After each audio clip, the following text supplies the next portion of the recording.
Haklupan Dam sa Metro Cebu Water District nganimutang sa dakbayan sa Talisay apektado na sa El Nino phenomenon.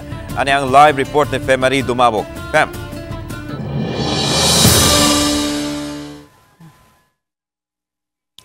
Lanso Enero ng tuiga na bantayan sa MCWD nga niminos ang supply sa tubig gikan sa Mananga River nga moy usa sa tinubdan sa MCWD facility sa Talisay City.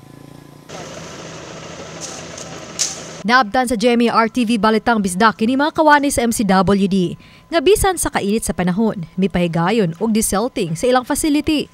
Paagi kini sa paglimpyo gikan sa mitubong tanom, lumot, ug uban pa aron paspas ang pagdagayday sa tubig ug pagsuyop niini paingon sa underground ug maisip na nga underground water nga maoy suyupon usab sa mga pumping station. Ang tubig nga makuha sa sapa sa Mananga maoy ipundo sa Haklupan Dam.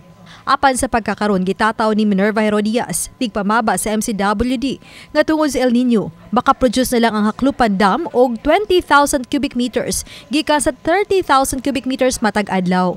10,000 cubic meters ang paggunhod sa supply sa tubig sa Haklupan Dam matag adlaw. Diri sa Cebu, ma-feel na nato gamay ang pag-decrease sa supply diri sa may Talisay sa atong Haklupan facility. Overall, dili pa siya ingon ana kagrabe ang impact nato except lang gyud kaning sa atong Haklupan kay ang mga sapa diha medyo hinay naman ang paghatag og tubig ngadto sa ato ang impounding area. Preventive maintenance na kapreana nila ron kuan nagkuan sa mga kuan matawag desalting. Kaning lumot sir lumot. May lang ipanguha. Makapugong siya sir kanang makabara po siya sa filter ma'am. Usa siya nga makabara sa filter. Manang i-remove na siya para mo kusog ang tuhop sa tubig. Dayag kini sa tubig nga makita sa Mananga River nga haduol sa dam nga nahubas-hubas na. So wala pa mabatyag ang El Nino, maabot sa 50 meters ang pag-awa sa tubig sa spillway. Apan karon 4 metros na lang. Wala na usab mag-awas-awas ang tubig gikan sa dam. Apan gitataw ni Meljon Abatayo, plant equipment operator sa MCWD, na dili pa angayang kabalakan ang pagkunhod sa tubig sa Haklupan Dam. Atong makita, imo na siya enough ra gyud ni siya nga para padung sa sedimentation o sa infiltration. May nana jud ma'am nga kuan mao na atong magamit na supply do sa infiltration. Sa 28,000 household connections sa MCWD sa dakbayan sa Talisay, 2,000 kanilang apektado pinaagi sa mga water service interruptions.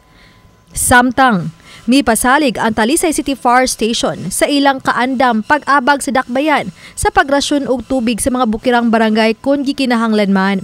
Ganang ilang uluhang buhatan ang nipagawas og memo kalabot niini.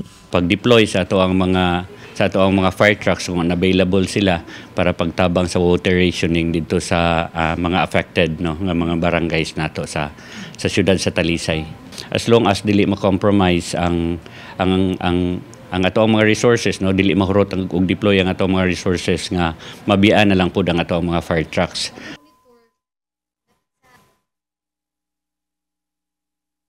Landugang ni SFO2 Edelson Sarveda nga gawa sa ilang kaandam sa pagtabang alang sa water rationing, giupsubsub sa ilang pagpahigayon sa Oplan Ligtas Pamayanan.